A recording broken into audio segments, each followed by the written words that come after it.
दौलतमंद आदमी और लाजर। लूका 16 बाब 19 से 31 आयत।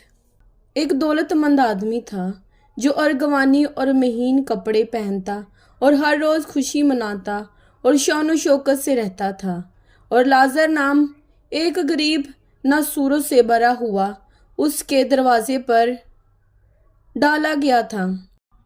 उसे आरज़ू थी कि दौलतमंद की मेज से गिरे हुए टुकड़ों से अपना पेट भरे, बल्कि कुत्ते भी आकर उसके नासूर चाटते थे। और ऐसा हुआ कि वो गरीब मर गया और फरिश्तों ने उसे ले जाकर इब्राहिम की गोद में पहुंचा दिया। और दौलतमंद भी मोया और दफन हुआ।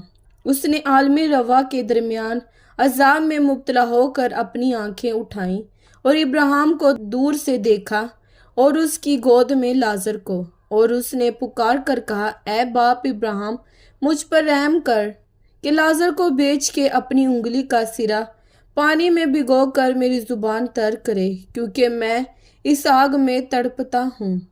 इब्राहिम ने कहा, याद कर, तू अपनी जिंदगी में अपनी अच्छी चीज़ें ले चुका और उसी तरह लाजर बुरी चीज़ें, लेकिन अब वो यहाँ तसल्ली पाता है और तू तड़पता है।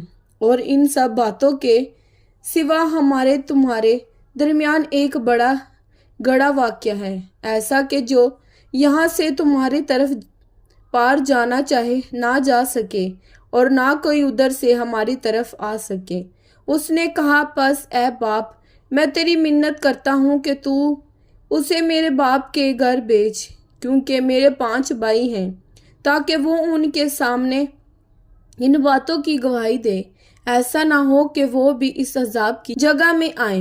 इब्राहिम ने उससे कहा, उनके पास मूसा और अंबिया तो है, उनकी सुने।